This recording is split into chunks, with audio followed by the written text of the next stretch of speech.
और अब आज की कवर स्टोरीज देख लेते हैं।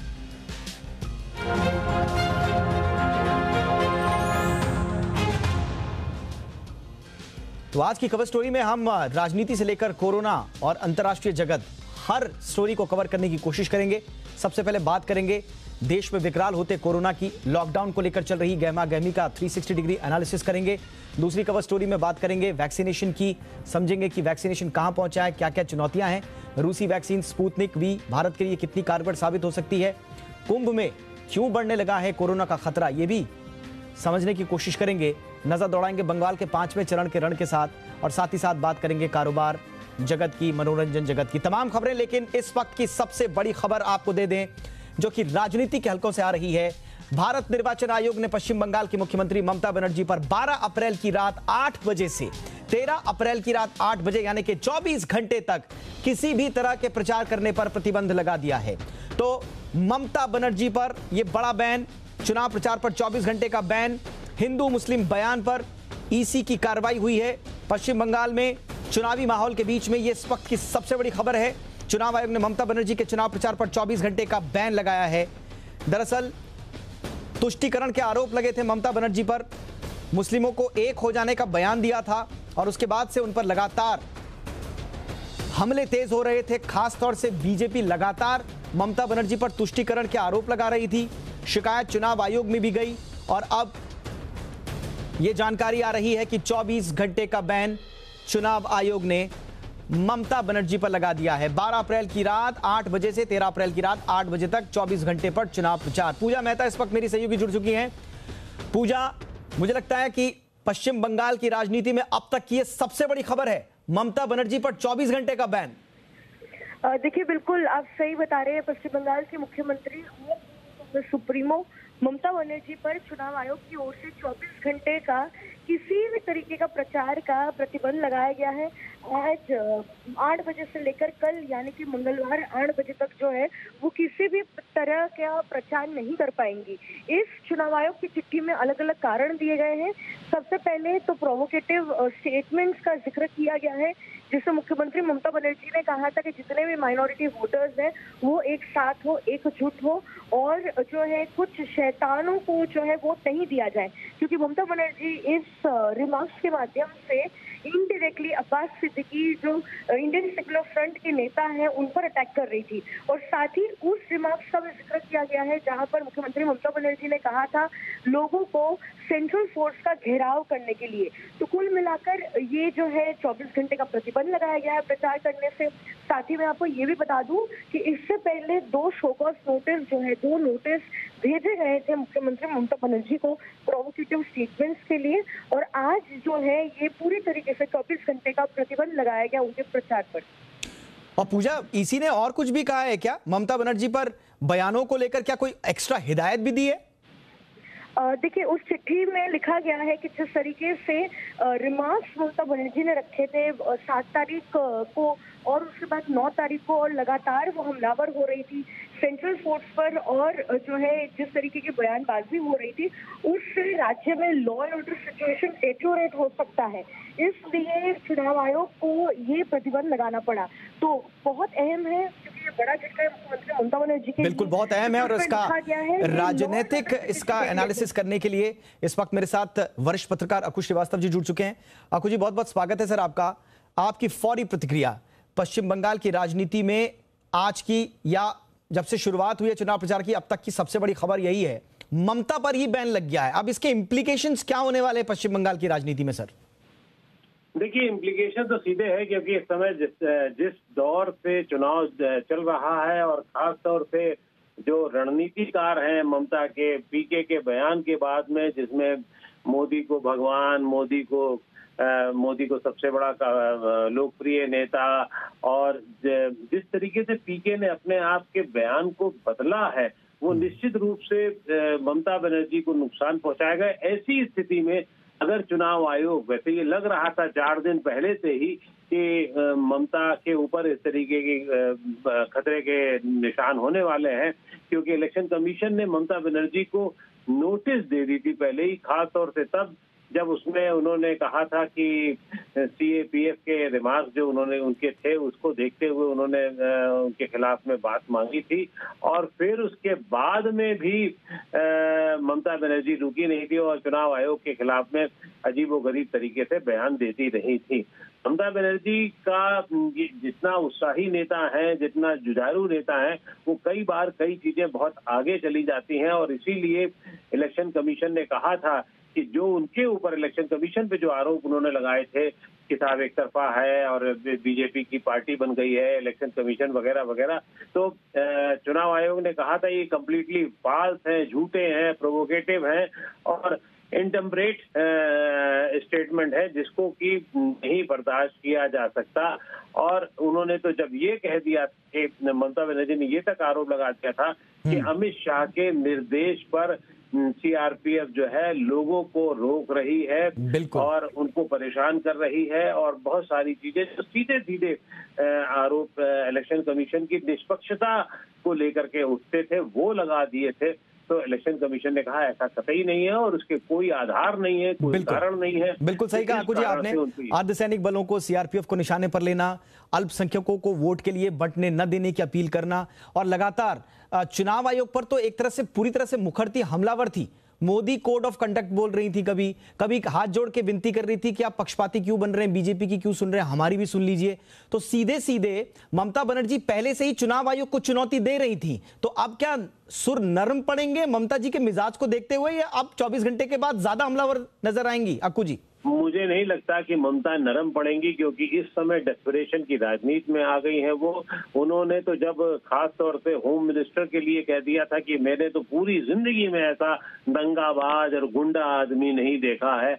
अमित शाह जो है वो जो टाइगर से भी ज्यादा खतरनाक है, आम आदमी उससे बात करने में भी डरता है, इस तरीके की जब बातें वो कर ली थी। तो अब आने वाले जब 4 चरण के चुनाव बचे हुए हैं और काफी महत्वपूर्ण है, क्योंकि जो हालात लग रही है उसमें ये जरूर लग रहा है कि ममता जो एज पर रही है वो कहीं पीछे हो गई। तो ऐसा नहीं होगा कि चुनाव आयोग के डर से ममता चुप हो जाएंगी। एक दिन की चुप्पी भली रहेगी, एक दिन का आराम होगा, लेकिन उनके तेवर वैसे ही रहेंगे, मुझे इसमें कोई शक नहीं लगता है। क्योंकि जिस विभाजनकारी बात जो चीज कर रही है वो कि हम लोग जो है वो बंगाल को गुजरात नहीं बनने देंगे और उसके खिलाफ लड़ाई लड़ेंगे, और चुनाव आयोग उसका साथ दे रहा है। तो चुनाव आयोग माइनस भला कर दें वो कुछ दिनों के लिए, लेकिन वो चुनाव आयोग को निशाने पे रखेंगी। एक सभ्य भाषा में हो सकता रखी जाए। बिल्कुल, अभी तक तो कोई प्रतिक्रिया ममता बनर्जी की आई नहीं है, लेकिन देखना दिलचस्प होगा कि किस तरह से रिएक्ट ममता बनर्जी करती हैं। लेकिन फिलहाल पश्चिम बंगाल की आज की सबसे बड़ी खबर, इनफैक्ट बीते कुछ हफ्तों की या यूं कहें प्रचार के बाद से अब तक की सबसे बड़ी खबर, ममता बनर्जी पर 24 घंटे का बैन, और साथ ही साथ ममता बनर्जी को हिदायत भी दी है इलेक्शन कमिश्नर ने कि संयम बरतें, अपने भाषणों को लेकर संयम बरतें। उनकी निंदा भी की है और चेतावनी भी एक तरह से दी है। देखना होगा कि ममता बनर्जी अब किस तरह का रिएक्शन देती हैं। बहरहाल बहुत बहुत शुक्रिया अक्कू जी इस तमाम जानकारी के लिए, उस 360 डिग्री एनालिसिस के लिए। आगे भी हम पश्चिम बंगाल की राजनीति पर बात करेंगे, लेकिन फिलहाल अब बात कर लेते हैं कोरोना की। देश में कोरोना के नए स्ट्रेन की बेकाबू रफ्तार नजर आ रही है। संक्रमण और मौत के मामले रोज नए रिकॉर्ड्स बना रहे हैं। हालात इस कदर बिगड़ चुके हैं कि लगातार 1 लाख से ज्यादा संक्रमण केसेस अब रोजाना बीते कुछ दिनों से आ रहे हैं। पिछले 24 घंटे में देश में करीब 1,70,000 नए केसेस आए, 904 लोगों की मौत हुई है। अरसे बाद मौत का यह आंकड़ा सामने आया है। देश में एक दिन में आने वाले संक्रमितों का यह सबसे बड़ा आंकड़ा है। इससे पहले 10 अप्रैल को 1,52,565 कोरोना केसेस सामने आए थे। वहीं पिछले 6 महीने में 24 घंटे में जान गंवाने वालों का भी यह सबसे बड़ा आंकड़ा है। इससे पहले पिछले साल 17 अक्टूबर को सबसे ज्यादा 1,032 लोगों की मौत हुई थी। एक्टिव केस यानी कि कोरोना का इलाज करा रखे जो मरीजों का आंकड़ा है वो अब 12 लाख तक पहुंच गया है। बीते दिन इसमें 93,590 मरीजों की बढ़ोतरी हुई थी। देश में अब तक 1,35,25,000 से ज्यादा लोग संक्रमण की चपेट में आ चुके हैं। 1,21,53,000 लोग ठीक हुए हैं और 1,70,209 मरीजों की मौत हुई है अकेले भारत में। अब तक देश में 10 करोड़ से ज्यादा लोगों को वैक्सीन लगाई जा चुकी है। रोजाना संक्रमण के बढ़ते आंकड़ों के साथ भारत अब दुनिया में सबसे संक्रमित देशों की लिस्ट में ब्राजील को पीछे छोड़कर अब दूसरे नंबर पर आ गया है और अब वो यूएस के बाद दूसरे नंबर पर है। और कोरोना के साथ साथ लॉकडाउन को लेकर भी चर्चाएं हो रही हैं। कैसे इस पर लगाम लगाई जाए, इसके लिए मेरे साथ प्रोफेसर एनके गांगुली साहब जुड़ चुके हैं, जो कि पूर्व डीजी हैं आईसीएमआर के, और देश के जाने माने चिकित्सक doctor Manoj Kumar, senior consultant हैं मैक्स हॉस्पिटल के, हमारे साथ जुड़ चुके हैं। आप दोनों का बहुत बहुत स्वागत है सर। प्रोफेसर गांगुली, मैं आपसे समझने की कोशिश करना चाहूंगा, आज एक खबर ये आई है कि यूके, ब्राजील और दूसरे स्ट्रेन हैं उसके तकरीबन 900 के आसपास मामले हैं अब भारत सरकार ने जो आंकड़े जारी किए हैं। क्या वाकई में ये विदेशी स्ट्रेन के इतने कम मामले, जब रोजाना 1.5 लाख से ऊपर के केसेस आ रहे हों, ये कितना प्रैक्टिकल ये आंकड़ा आपको लग रहा है? एक्चुअली आंकड़ा उससे आया कि करीब 10,000 स्ट्रेन सीक्वेंसिंग हुई है 18 स्टेट से, और उसमें से जो 700 का बोल रहे हैं उनमें म्यूटेशंस पाए गए हैं, और उन म्यूटेशन में 70% म्यूटेशंस हैं B1.7, 1.7 यूके स्ट्रेन का, और 5% है वो है साउथ अफ्रीकन स्ट्रेन का, और 1% है जो कि ब्राजीलियन स्ट्रेन का है। बट सबसे बड़ा जो प्रॉब्लम है वो महाराष्ट्र का डबल म्यूटेंट है, उसमें L452R एक म्यूटेशन है जो दूसरे म्यूटेशन के साथ म्यूटेशन के साथ जुड़ा हुआ है। इसके 200 केसेस महाराष्ट्र, गुजरात और पंजाब में पाए गए हैं। सो ये म्यूटेशंस काफ़ी ज़्यादा संक्रामक है। इनमें करीब ब्रिटिश स्ट्रेन तो करीब 70 से 80% ज़्यादा संक्रामक है।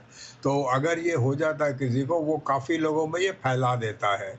उसके साथ हमारे यहाँ पर इस वक्त कई चीज़ें हो रही हैं, जैसे हमारे यहाँ पर कुंभ मेला चल रहा है, हमारे यहाँ पर एक एजिटेशन चल रहे है, इलेक्शन चल रहे हैं, इसमें काफ़ी लोग माने यातायात कर रहे हैं इधर से उधर, एंड इस तरह से फैलने की गुंजाइश बढ़ रही है। बट एक अच्छी खबर है कि आज ये स्पुतनिक जो आया है, स्पुतनिक वैक्सीन आया, मैं आऊंगा सर, मैं स्पुतनिक पर भी आऊंगा, उसके लिए हमने एक अलग स्टोरी भी तैयार की हुई है, उसका भी आपसे 360 डिग्री एनालिसिस करेंगे। लेकिन मैं डॉक्टर मनोज के पास आना चाहूंगा। डॉक्टर मनोज, क्या अब ये जो डबल म्यूटेंट वाला जो वायरस है हमारे देश में, क्या कोरोना के बढ़ते संक्रमणों के पीछे यही म्यूटेशन है या कोई दूसरा वायरस है, दूसरा म्यूटेशन है? अब तक कुछ स्थिति क्लियर क्यों नहीं हो पा रही है? देखिए, इस मामले में हम लोग थोड़े पिछड़े हो गए, क्योंकि दिसंबर 2020 में जब सरकार ने कंसोर्टियम जेनेटिक काउंसलिंग के लिए या जेनोमिक काउंसलिंग के लिए जो बात की थी, और जिसमें था कि हर स्टेट से ये सैंपल्स आएंगे, पॉजिटिव सैंपल्स, और उनका जेनोमिक सर्वेलेंस होगा, उसमें हम लोग बड़े ढीले पड़ गए, क्योंकि कैपेसिटी थी, टारगेट था कि 30,000 के आसपास सैंपल्स होंगे, बट वैसा हुआ नहीं। और जैसा कि डॉक्टर साहब ने भी बताया कि जो 484E Q जो है और जो 452LR जो है, वो दोनों जो डबल म्यूटेंट हैं, that is unique for the India. अभी तक उसको CDC या WHO ने उसमें नहीं किया, बट डेफिनेटली ये स्ट्रेन इंडिया में है, और बॉम्बे में काफ़ी ज़्यादा, मुंबई में पाया गया, महाराष्ट्र में पाया गया। तो सिर्फ कोविड इनएप्रोप्रिएट बिहेवियर ही रीजन रहा है इस सेकेंड वेव का, ये मैं नहीं मानता हूँ। निश्चित तौर पर पार्शियली कंट्रीब्यूशन है म्यूटेंट स्ट्रेन का। किस एक्सटेंट तक है, जब तक कोई डेटा अगर क्लियर नहीं करती है सरकार या जो हेल्थ अथॉरिटी है, तब तक कुछ कहना मुश्किल है। बट मुझे ऐसा लगता है कि mutant strain, Covid inappropriate behaviour और बहुत जल्दी रेस्ट्रिक्शन ओपन करना, जैसा कि मैं आपको बताऊं, जो भी सीरो प्रिवेलेंस सर्वे वगैरह हुए, उसमें काफ़ी मैथमेटिकल एंड एपिडेमियोलॉजिकल एजम्पशंस होते हैं। और आपको पता है कि जब भी कोविड का कोई केस होता है तो उसका जो पॉपुलेशन रिलेटेड जो डेटा है या स्टैटिस्टिक्स है, वो 4 हफ्ते के बाद चेंज होता है।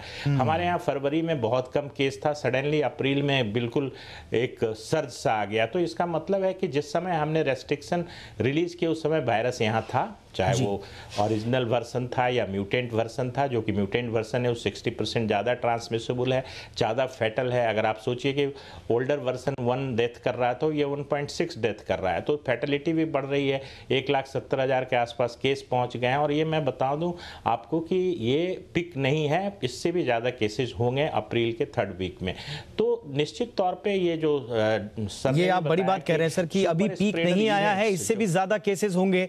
लेकिन सर, इस बीच लॉकडाउन को लेकर अब सुगबुगाहट तेज हो गई है। महाराष्ट्र सरकार तो लगातार मंथन कर रही है। सूत्र ये बता रहे हैं सर हमें कि 14 तारीख से 2 हफ्ते का लॉकडाउन महाराष्ट्र में लग सकता है, और ये आला दर्जे का लॉकडाउन होगा, सख्त लॉकडाउन होगा, कंप्लीट लॉकडाउन होगा। तो अगर आप कह रहे हैं कि पीक अभी नहीं आया है, तो लॉकडाउन ही एकमात्र समाधान या कोई विकल्प, डॉक्टर मनोज? देखिए, लॉकडाउन जो है, मैं तो उसको किसी वॉर के एक इससे कहता हूँ कि लास्ट रिसॉर्ट है। जब आप न्यूक्लियर बम गिराते हैं किसी कंट्री पे वॉर में, जब आप वॉर लड़ते हैं, तो उसके पहले की स्ट्रैटेजी जो है उसको ज़्यादा बूस्टअप करना चाहिए था, उसको रैंप अप करना चाहिए था कि जैसे टेस्टिंग, ट्रेसिंग और कॉन्टैक्ट ट्रेसिंग करके आइसोलेशंस वाला जो पार्ट था, कोविड अप्रोप्रिएट बिहेवियर को फोर्सफुली या किसी तरीके से समझा के एडुकेट करके उसको पालन करना चाहिए था। और सबसे इम्पॉर्टेंट था वैक्सीनेशन। हमने 16 जनवरी को वैक्सीनेशन ड्राइव स्टार्ट किया था। हमारा वैक्सीनेशन ड्राइव भी थोड़ा ढीला रहा, चाहे जो भी हो। और अभी 4-5 दिनों से आप लगातार खबर देख रहे होंगे कि हर वैक्सीनेशन सेंटर पर वैक्सीन शॉर्टेज की बात हो रही थी।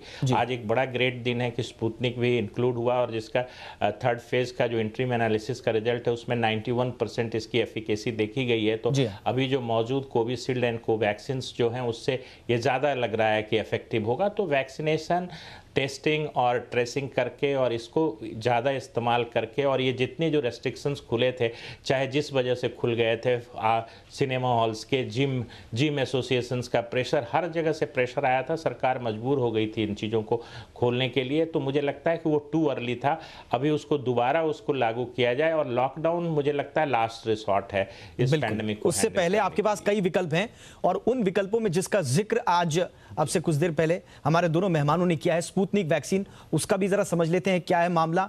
वैक्सीनेशन की रफ्तार बढ़ाने पर अब पूरा फोकस है।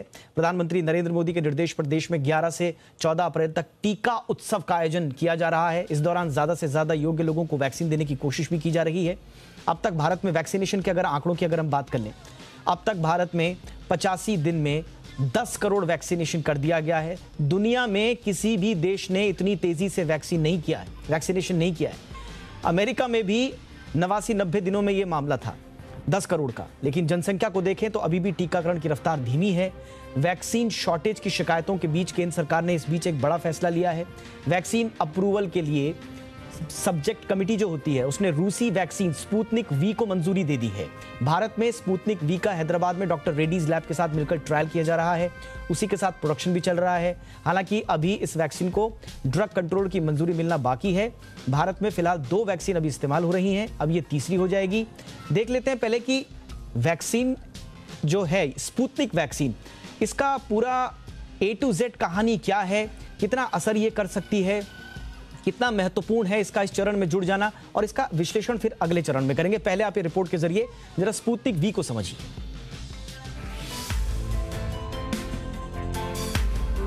भारत में कोवैक्सीन और कोविशील्ड के बाद अब रूसी वैक्सीन स्पुतनिक वी भी लगाई जाएगी। इस वैक्सीन को रूस के सरकारी fund Russian direct investment fund ने तैयार किया है, और भारत में इस वैक्सीन को तैयार करने का काम डॉक्टर रेड्डीज लेबोरेटरीज के हाथों में है।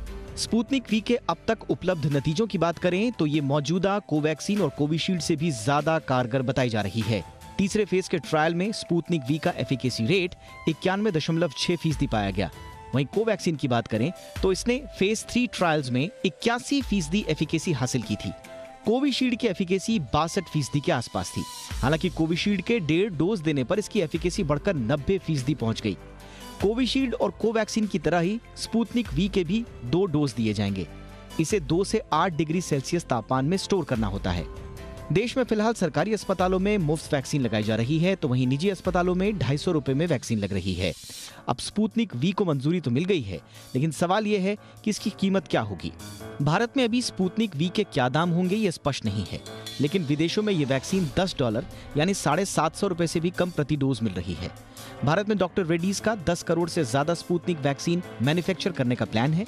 इसके अलावा डॉक्टर रेड्डीज का दूसरी कंपनियों के साथ 85 करोड़ डोज बनाने का करार है। ऐसे में उम्मीद जताई जा रही है कि स्पुतनिक वी वैक्सीन के दाम भी मौजूदा वैक्सीन की कीमतों के आसपास ही होंगे।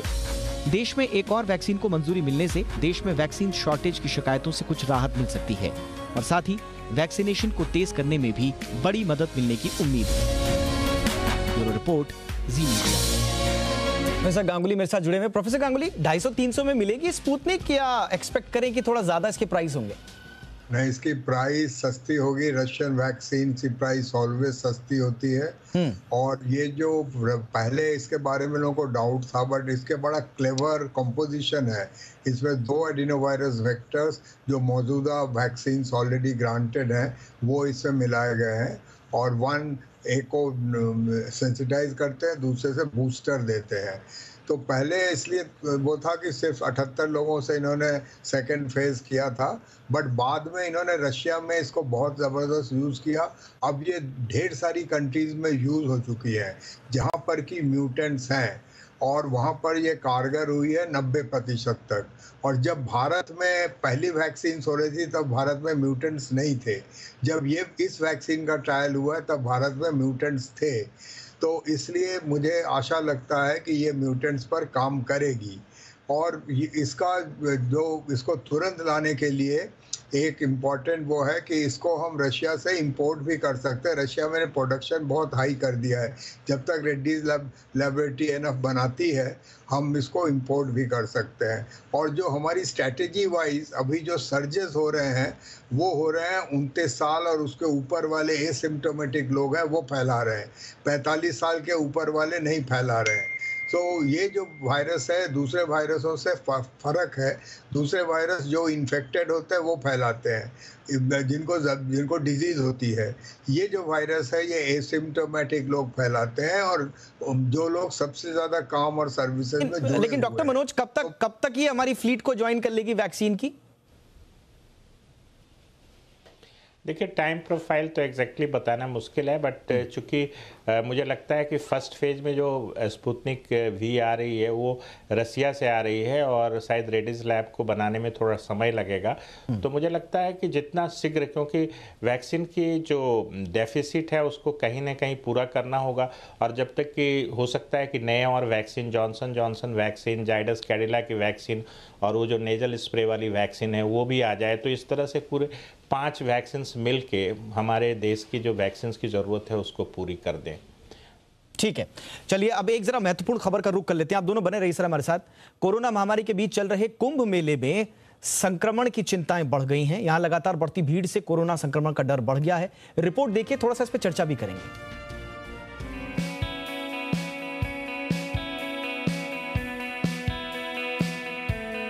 आस्था के महापर्व कुंभ की ये तस्वीरें दूर से जितनी भव्य और शानदार नजर आ रही हैं, जरा सी लापरवाही से संक्रमण फैलने का खतरा भी उतना ही बढ़ता जा रहा है। कुंभ मेला 12 सालों में एक बार होने वाले इस मेले में लाखों श्रद्धालु गंगा में डुबकी लगाते हैं, लेकिन इस बार तस्वीर थोड़ी अलग है। इस साल हरिद्वार में मेले का आयोजन ऐसे वक्त में हुआ है जब देश में कोरोना की महामारी का मुकाबला किया जा रहा है। कोरोना के चलते मेले में लगातार भीड़ बढ़ती जा रही है और उसके साथ ही बढ़ रहा है कोरोना का खतरा भी। कुंभ की सुरक्षा और यहाँ की व्यवस्था में लगे अधिकारियों के लिए कोविड नियमों का पालन करवाना काफी मुश्किल साबित हो रहा है। मास्क एक तरह से अनिवार्य रूप से लोगों को पहनने के लिए प्रेरित कर रहे हैं, और कल तक काफ़ी चालान भी हुए थे, लेकिन आज भीड़ की वजह से हम चालान नहीं कर पा रहे, प्रैक्टिकली पॉसिबल नहीं है। एसओपी के पालन करने के लिए लगातार अपील की जा रही है, लेकिन घाट एरिया में आप देख सकते हैं सोशल डिस्टेंसिंग बड़ा मुश्किल हो जाता है। खासकर सोशल डिस्टेंसिंग की कोशिश करें तो गंभीर हादसा या स्टैम्पिड वाली स्थिति आ सकती है। कुंभ मेले में बढ़ती भीड़ से कोरोना का खतरा कई गुना बढ़ गया है। दरअसल कुंभ मेले में सोशल डिस्टेंसिंग और कोविड नियमों का सख्ती से पालन नहीं हो पा रहा। वैसे तो मेले में बिना कोविड नेगेटिव रिपोर्ट के एंट्री नहीं है, लेकिन इसके बावजूद कुंभ में शामिल कई लोग कोरोना पॉजिटिव पाए गए हैं। कई जाने माने साधु संत और आम लोग कोविड पॉजिटिव हुए हैं। इससे आशंका जाहिर की जा रही है कि कोरोना श्रद्धालुओं के बीच तेजी से फैल सकता है, और ये भी आशंका है कि यहाँ आए श्रद्धालुओं के जरिए वायरस उनके गांव और शहरों तक भी पहुंच सकता है। कुंभ मेला आस्था का पर्व है, लेकिन कोरोना की इस मुश्किल घड़ी में कोविड नियमों के मुताबिक सभी श्रद्धालुओं को मेले में शिरकत नहीं करनी चाहिए। सरकार और प्रशासन को भी चाहिए कि वो हाथ खड़े ना करे, बल्कि अभी भी ऐसे इंतजाम करे कि लोगों की आस्था को भी ठेस न पहुंचे और कोरोना से भी लोगों को सुरक्षित रखा जा सके। ब्यूरो रिपोर्ट, जी मीडिया। डॉक्टर मनोज, ये तो कैच 22 सिचुएशन हो गई सरकार के लिए और प्रशासन के लिए। एक तरफ आपको आस्था का भी ख्याल रखना है लोगों की, और उनको सुरक्षित भी बनाना है। उत्तराखंड सरकार ने बड़ा अच्छा स्टेप लिया था कि कोविड नेगेटिव रिपोर्ट के बाद ही साधु संत यहां पर आएंगे, लेकिन उसके बावजूद हम देख रहे हैं कि वहां पर बहुत सारे साधु संत जो हैं वो पॉजिटिव निकले हैं। अब करें क्या सर ऐसे में? आज हम देख रहे थे कि सारे अधिकारी तो हाथ खड़ा कर रहे थे कि हमारे बस की नहीं है अब।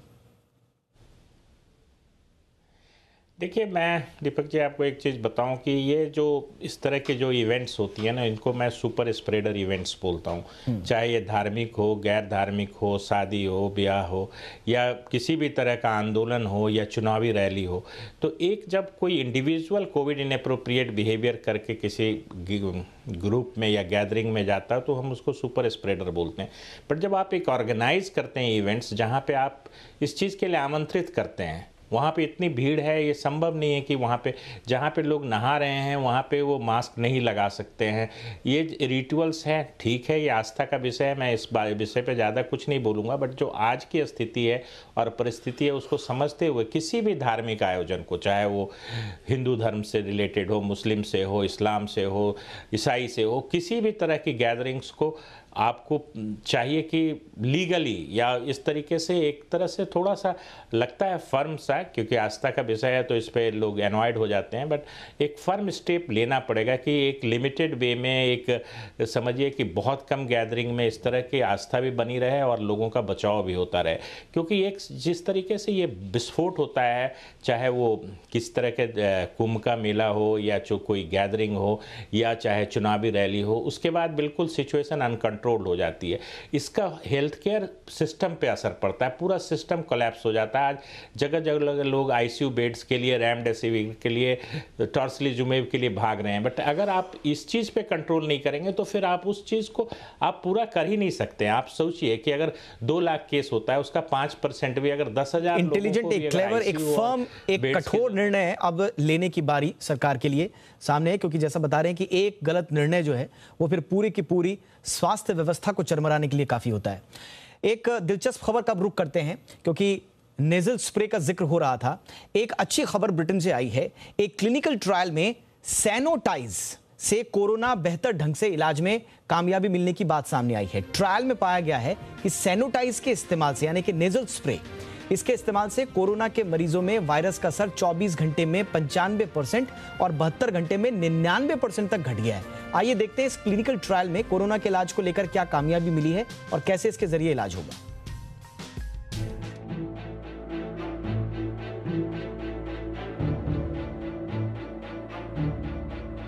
दरअसल ब्रिटेन में क्लिनिकल ट्रायल में सैनोटाइज से कोरोना के इलाज में कामयाबी मिलने की बात कही जा रही है। ट्रायल में यूके वेरिएंट से संक्रमित 79 मरीजों पर सैनोटाइज के असर का आकलन किया गया। नेजल स्प्रे के इस्तेमाल से इसमें वायरस लॉग का लोड कम हुआ है। पहले 24 घंटे में औसत वायरल लॉग कम होकर 1.36 हो गया। इसी तरह से 24 घंटे के बाद वायरल लोड में 95% की कमी दर्ज की गई, जबकि 72 घंटे में वायरल लोड 99% से ज्यादा कम हो गया। ट्रायल की खास बात यह है कि ट्रायल के वक्त किसी भी मरीज पर कोई साइड इफेक्ट नहीं हुआ। ये clinical trial biotech company Sanotize research and development corporation यानी कि सैनोटाइज और ब्रिटेन के एशफोर्ड एंड पीटर्स अस्पताल ने मिलकर किया है। सैनोटाइज के ट्रायल के नतीजों की घोषणा हाल ही में की गई है। क्लिनिकल ट्रायल में मिले नतीजों के मुताबिक सैनोटाइज एक नाइट्रिक नेजल स्प्रे है, जिसे नॉन्स भी कहते हैं। यह बेहद सुरक्षित और प्रभावी एंटीवायरल ट्रीटमेंट है जो कोरोना संक्रमण रोकने और इसके असर को कम करने में कारगर साबित हुई है। आपको बता दें कि नॉन्स इकलौता नोवल थेरोपेटिक ट्रीटमेंट है जो इंसानों में वायरल लोड कम करने में साबित हुआ है। सैनोटाइज इंसान की सांस नली के ऊपरी हिस्से में वायरस को मारने के लिए डिजाइन की गई है। इससे इंक्यूबेट करने और वायरस को फेफड़ों में फैलने से रोका जा सकता है। सैनोटाइज नाइट्रिक ऑक्साइड यानी कि NO पर आधारित है। आपको बता दें कि ये मोनोक्लोनल एंटीबॉडी ट्रीटमेंट नहीं है। मोनोक्लोनल एंटीबॉडी बेहद महंगे होते हैं जो अस्पताल में भर्ती के बाद मरीजों की नसों में इंजेक्शन देकर ही किए जा सकते हैं। ब्यूरो रिपोर्ट, जी मीडिया।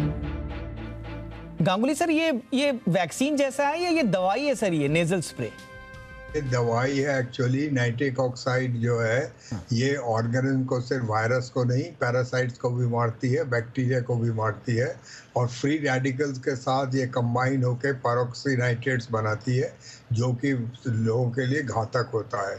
तो ये एक तरह का शील्ड होता है जो कि लोकली वायरस लोड को बहुत घटा देता है। ऐसे 2-3 चीज़ें और डेवलप हो रही हैं जो कि एक कोट बना देती जिसमें या तो वायरस लग नहीं सकता अपर रेस्पिरेटरी ट्रैक्ट में, और वो थोड़ा सा अगर आप अपर रेस्पिरेटरी ट्रैक्ट के ब्रोंकस को भी कवर कर सकते हैं।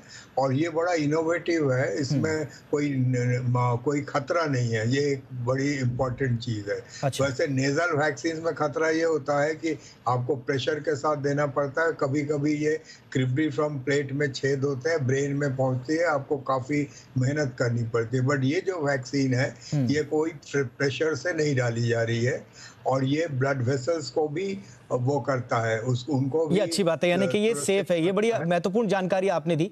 डॉक्टर मनोज, भारत में कब तक आएगी ये, और लोग क्या जाके ओवर द काउंटर लेके खरीद के इसको इस्तेमाल कर सकते हैं? इतना सेफ है ये?